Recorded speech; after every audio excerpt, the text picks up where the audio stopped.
The New York Knicks got the W tonight, 118-116. And look, just as I say in the regular season, as they do. Hold on, let me wipe my camera. It's a little foggy. Just as I say in the regular season, when they do it, accountability game. It was an accountability game. It was an adjustment game for this team. For the captain in particular, for me, he was in my crosshairs in terms of how is he going to bounce back from game two. And I expected it and I knew it. He talked about it pregame and with the media that he needed to get off the ball a little bit more. And he did that. Get the big bodega going. He did that. The team as a whole did that. They realized that Karl-Anthony Towns has an advantageous matchup that is worth exploring and is worth exploiting. And as a result, they both ate 61 points between your two all-stars, 19 for 28 between your two all-stars. Jalen Brunson, 9 of 20. Karl-Anthony Towns, 10 of 18. Jalen got to the free throw line 13 times, 7 of 7 from the free throw line for Karl-Anthony Towns. 8 rebounds for Towns, 7 for Jalen, 9 assists for the captain. So look, man, they got the job done playing their game. And for Brunson, his efficiency came a little bit later. He missed a couple, but that's fine. We still wanted to see his floor game be better as it related to getting everybody else involved. And it was. And as a result, good things happen. For the big bodega, whether it was Tobias Harris or Jalen Duren, I don't even care whenever Beef Stew comes back. He will win those matchups. This is Karl-Anthony Towns. You've got to feed him.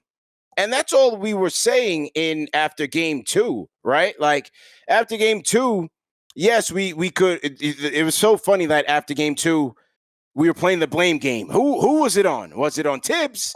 Was it on Brunson? Was it on Towns? And everybody from fans to analysts, everyone had a different opinion in terms of who was on. One person, the other person, or a combination of the three. But tonight we saw that they just got back to playing team ball.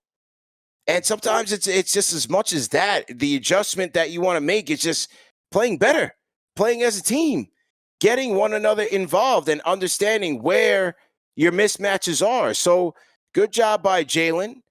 Under a lot of duress, the Pistons fans let him hear it, right? He's now been public enemy number one, and it's very interesting to see how he has evolved as a player in this league to now being a villain, if you will, to the opposing fans. So that was interesting. But look, they went to the bodega. He dominated his matchup as you expected. Great job by the dog, who also dominated his matchup, right? Because a lot of times he had Cade Cunningham on him. That's another matchup the Knicks should win. Great job by Josh Hart. Another accountability game, right? Josh Hart talked about playing faster, getting more boards. He did that. He played faster with the ball in his hands. He got after it on the boards, right? 11 rebounds for Josh Hart. You know what I'm saying? Like, a lot of times it's just getting back to what you guys do best. Mikal Bridges got into the bag. So you had 4 out of the 5 Knicks starters in double figures. Yes, we'll need the bench to come around, but I still thought the bench gave us bright spots. Like, I liked Cam's 9 minutes. I thought Cam's 9 minutes were good. And this is where, plus and minus is kind of tricky because, yeah, he was a -8 on the night. I still like Cam's minutes. You know what I mean? So, look, they battled through it. They got the job done. They withstood the runs, and a really, really that end of the game clock thing was a complete. They were trying to screw us completely. Where Brunson shot the thing, the Pistons timekeeper ran the clock. Yeah. That should have been a jump ball at the least, not Pistons ball with 0.5 seconds. And you should have taken some time off the clock. So that was a little weird. They tried to screw us there. Nevertheless, we got the job done. 2-1 Knicks. Yeah. Let's go, man. Let's go. Look at that. For the fans, by the fans. Yeah, what you guys think, man? I was closing up at Ainsworth, so I didn't get a chance to tap in early. I thought this was a really good overall team effort. I think that's the biggest thing. I mean, scoring wise, rebounding wise, as you mentioned, you want to see the bench get better. I mean, for Deuce, Payne, Shamet, all those guys, I wasn't really the only thing I guess I could say that I liked about Cam's minutes is that he wasn't taking any BS from Yeah. the Pistons who, CK and I talked about it earlier. It's that fake toughness, man. Like nobody in today's league is really going to be throwing punches and doing anything like that. Look, you'll be suspended for multiple games. Everyone's trying to enjoy their money. They make so much money as it is as now. No one's trying to go out there and go get hurt. So I thought I liked Payne's minutes from there. I thought he was back in his, shot chucking ways. But I'm not going to go to the bench, man. They won. I'm not going to go kill the bench. I thought it was just a really good, complete, well-rounded team game from that starting five, from playing defense, from playing offense. I thought as a team defensively, where this team struggles with communication, I thought they rotated very well. I thought they got the ball out of Cade Cunningham's hands very quickly by the way they were blitzing and just showing, and then forcing the second person who got it to make a decision. I thought that was great. But then you just see, there's still obviously things to work on.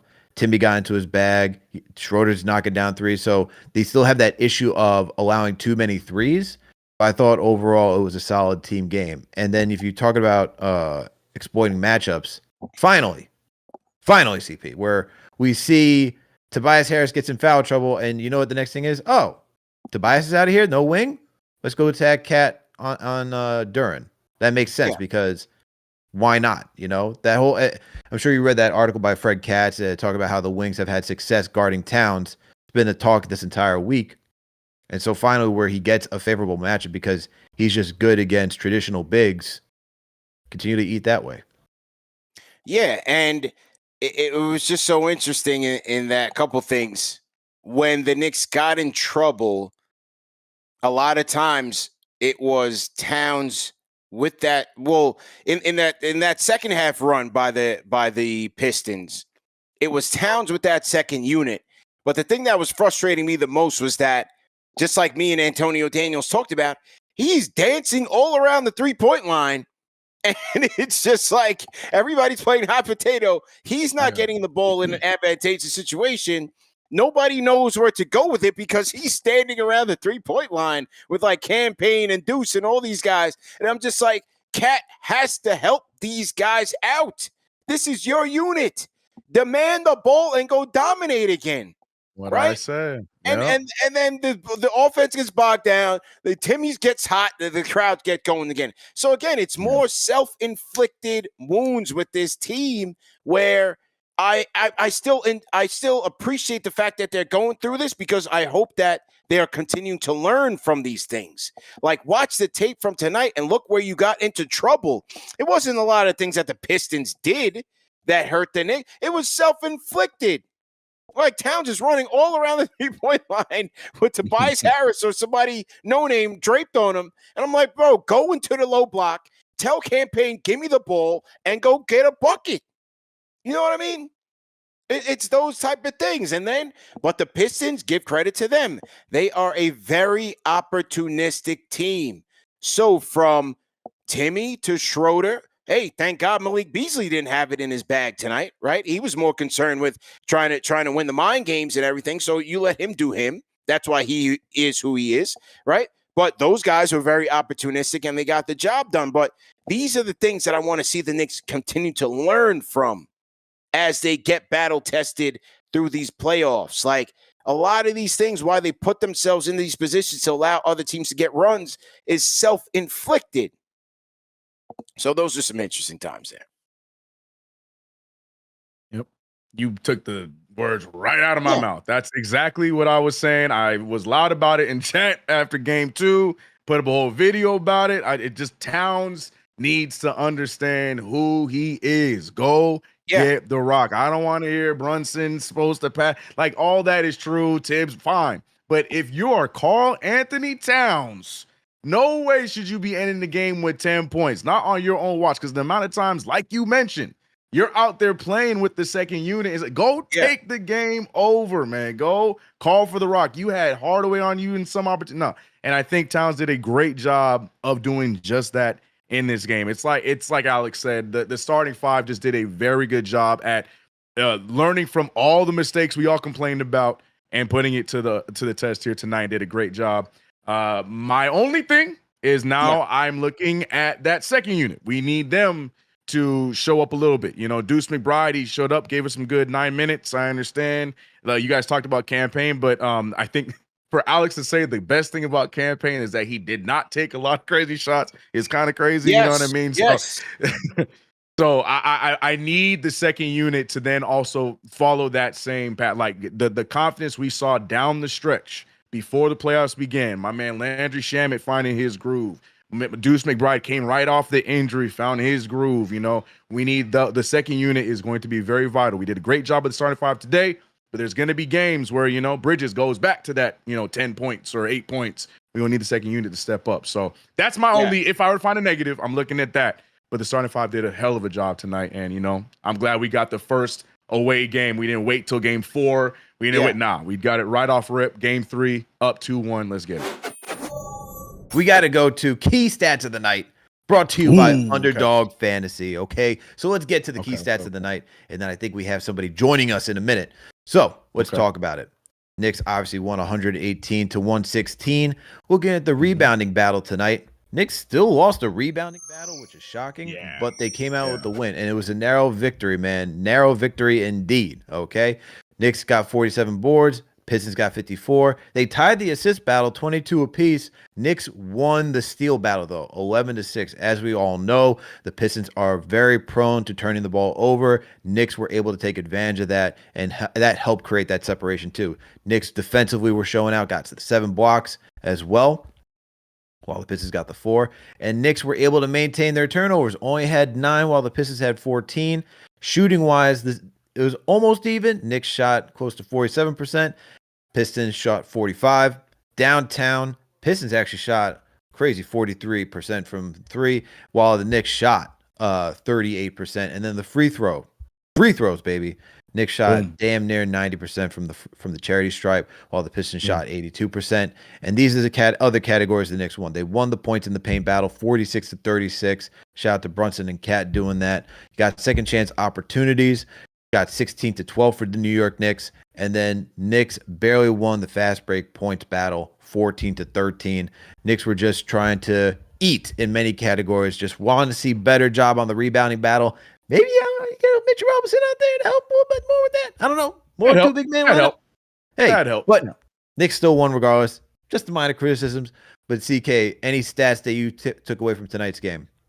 I have two big ones. You mentioned a lot of great ones, but my two favorite, number one, I have my honorable mention, I'll talk about in a second. My number one favorite stat was the free throw percentage. I love when our New York Knicks take advantage of the free throw line.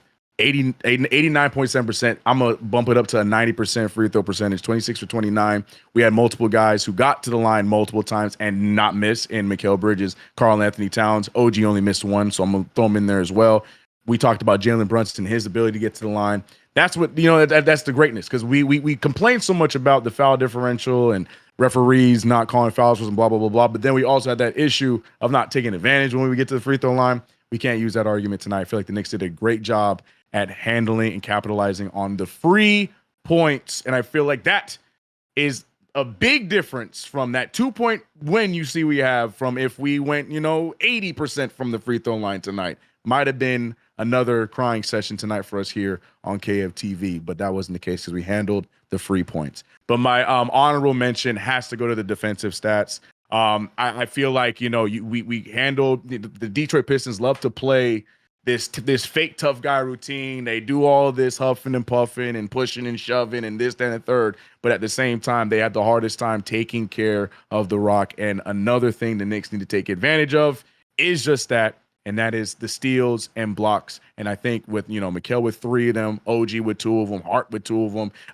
Mitchell Robinson, he's been killing it from the steal perspective. We know him as a shot blocker, but he's been sneakily getting some of these steals in some of these games in the last few weeks. I feel like the New York Knicks winning those battles on the defensive side of things, the defensive stats, if you will, I feel like that's a big key to us getting some free points as well. I would like for us to, take more advantage of the fast break points, but beggars can't be choosers. But yeah, so to me, free throw is my number one. Honorable mention goes to us winning the steal and block battle for sure.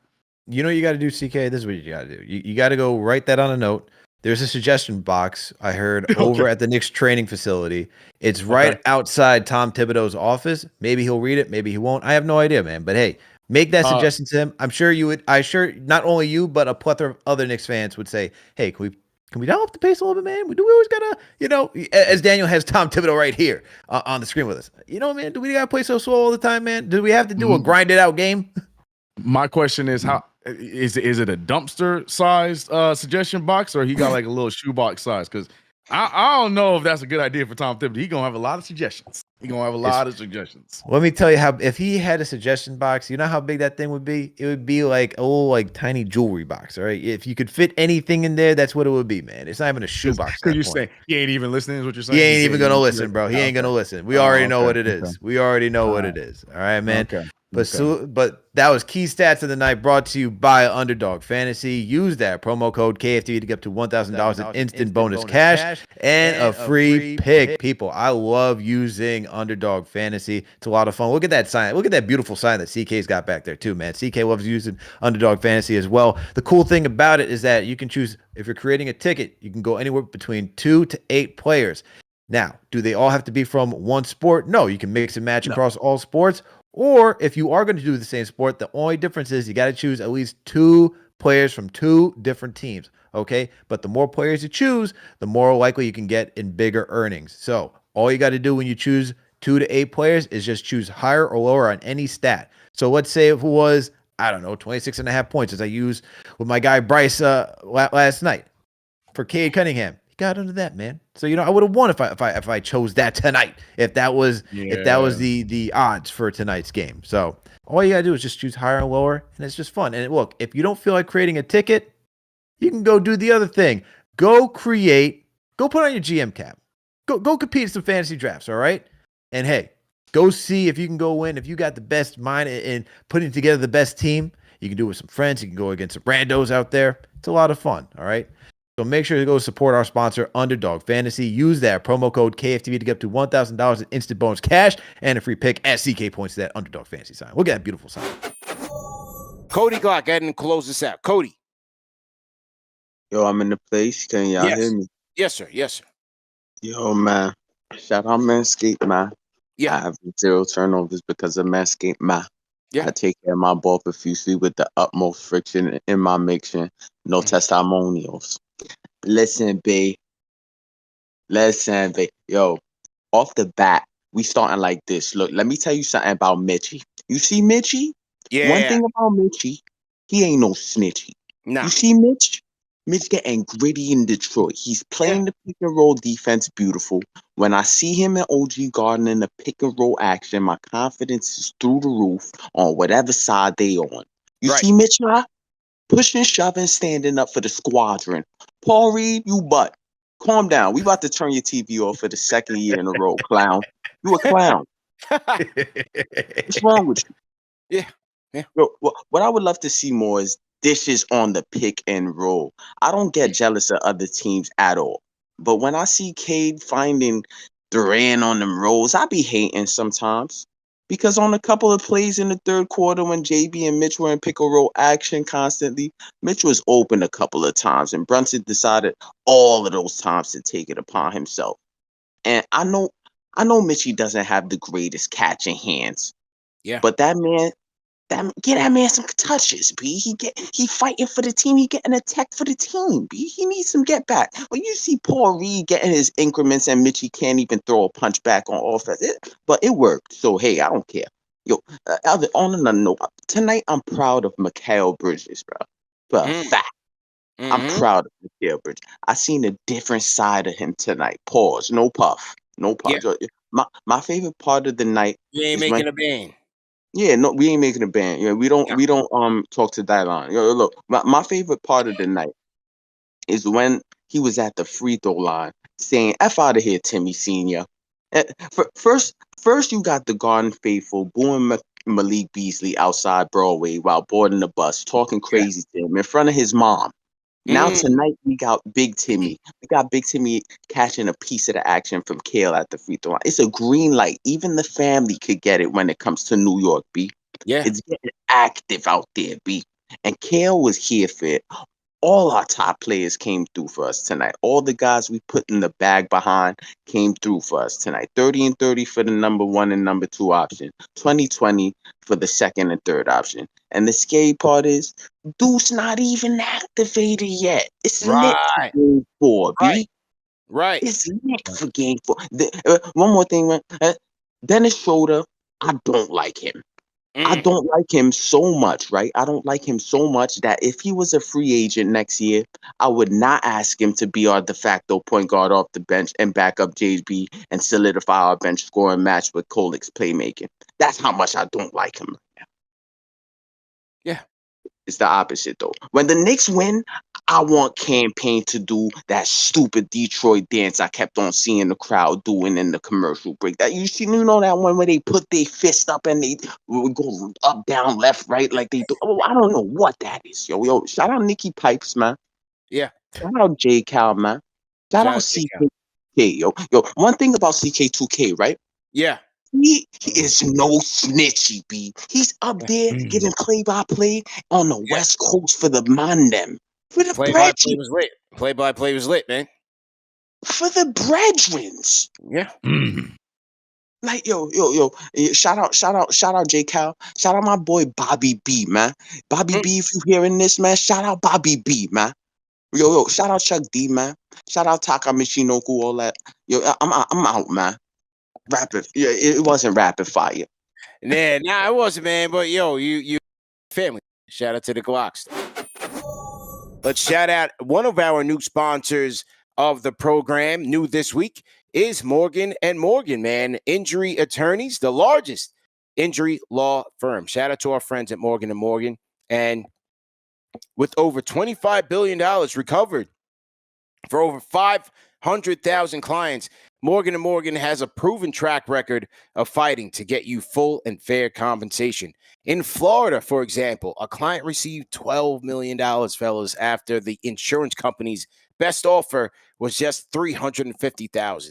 In Pennsylvania, a client was awarded $26 million, a staggering 40 times the insurance company's original offer of $650,000. And that is why Morgan & Morgan is America's largest injury law firm. So make sure that you guys go check them out because, listen, we all know that all law firms are not the same, but Morgan & Morgan is going to fight for you. They have over 100 offices and more than 1,000 lawyers nationwide. So when hiring Morgan & Morgan, it's like hiring an army that has your backs. If you're injured by the negligence of another, you deserve to be paid. And one of the things about Morgan & Morgan, guys, is that their fee is free unless you win and unless you get paid. So for Morgan & Morgan, they're going to fight for you for free unless you win and get paid. So for more information, go to forthepeople.com/KFTV. That's forthepeople.com/KFTV. Or you can call them at Pound Law, which is pound 529 from your cell phone. So either forthepeople.com/KFTV or dial Pound Law or pound 529 from your cell phone. This is a paid advertisement from our friends at Morgan and Morgan. Shout out to LinkedIn, man. And for those of you that are small business owners like myself, hey, you don't have the luxury of clocking out early. Sometimes, man, listen, your business is on your mind 24/7. So when you're hiring, you need a partner that grinds just as hard as you do.